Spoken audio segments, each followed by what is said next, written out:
Le voyage du faucon, une aventure céleste. Il était une fois, dans un petit village situé au pied d'une grande montagne, un jeune homme nommé Pierre. Pierre était passionné par les oiseaux et en particulier par les faucons, ces rapaces majestueux connus pour leur vitesse et leur agilité. Chaque jour, Pierre passait des heures à observer les faucons dans les montagnes environnantes. Un jour, Pierre découvrit une vieille carte enroulée cachée dans une bibliothèque ancienne. La carte parlait d'une légende fascinante, un faucon mystérieux, connu sous le nom de Faucon d'Or, qui vivait au sommet d'une montagne lointaine. Selon la légende, ce faucon possédait des plumes d'or et avait des pouvoirs magiques. Pierre décida qu'il devait partir à l'aventure pour trouver ce faucon légendaire. Le matin du départ, Pierre se préparait avec soin.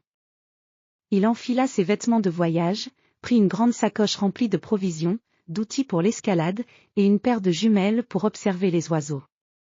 Il fit ses adieux à ses amis et à sa famille, qui étaient tous très curieux de savoir où il allait. Pierre commença son voyage en direction des montagnes. Les premiers jours étaient agréables, avec un temps ensoleillé et une brise légère. En marchant à travers les champs et les forêts, il observait les oiseaux et les animaux sauvages. Les couleurs vives des fleurs et les chants des oiseaux accompagnaient ses pas. Lorsque Pierre arriva au pied des montagnes, le paysage changea complètement. Les montagnes étaient couvertes de neige éternelle et les pentes étaient abruptes. Pierre commença à grimper, suivant les sentiers étroits et les rochers escarpés. Il était déterminé à atteindre le sommet pour trouver le Faucon d'Or. En montant, Pierre découvrit des paysages à couper le souffle, des vallées profondes, des cascades scintillantes, et des panoramas grandioses. Les nuages flottaient bas, presque à portée de main. La montée était difficile, mais la beauté du paysage et la promesse de la légende le motivaient à continuer. Un matin, alors que le soleil se levait sur les montagnes, Pierre arriva enfin au sommet. Le vent soufflait fort, et les nuages passaient rapidement dans le ciel. Pierre se tenait sur un plateau, regardant autour de lui avec émerveillement. Soudain, il aperçut quelque chose d'étrange dans le ciel. Un faucon majestueux volait à grande vitesse, ses plumes dorées scintillant sous les rayons du soleil. C'était le Faucon d'Or. Pierre sortit ses jumelles et observa l'oiseau avec admiration. Le faucon volait avec une grâce et une rapidité incroyables, plongeant et montant dans les airs avec une élégance parfaite. Pierre décida de suivre le faucon pour découvrir où il se rendait.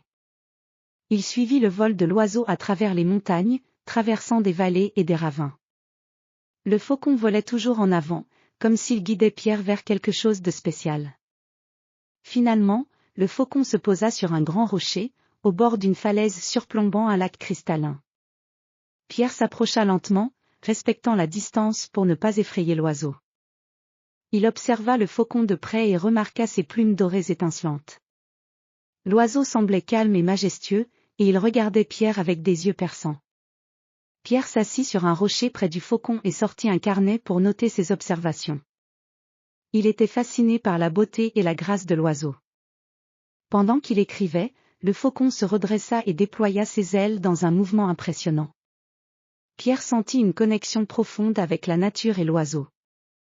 Soudain, le faucon s'envola et commença à effectuer des manœuvres complexes dans le ciel. Pierre suivit le vol de l'oiseau avec émerveillement. Le faucon semblait danser dans les airs, créant des motifs et des figures fantastiques. C'était un spectacle magique qui captivait Pierre. Après un moment, le faucon revint se poser sur le rocher près de Pierre. L'oiseau semblait avoir accompli quelque chose d'important, comme s'il avait partagé un secret avec l'explorateur. Pierre comprit que le véritable trésor n'était pas une richesse matérielle, mais la beauté et la majesté de la nature qu'il venait de découvrir. Le soir venu, Pierre décida de retourner chez lui. Il descendit la montagne avec le cœur rempli de gratitude et d'émerveillement. Le Faucon d'Or et son vol spectaculaire étaient devenus un souvenir précieux qu'il garderait toute sa vie. De retour au village, Pierre partagea son aventure avec ses amis et sa famille. Ils étaient tous impressionnés par son courage et par les histoires incroyables qu'il avait vécues. Pierre continua à explorer la nature et à observer les oiseaux, mais il n'oubliera jamais le voyage magique au cœur des montagnes et la rencontre avec le Faucon d'Or.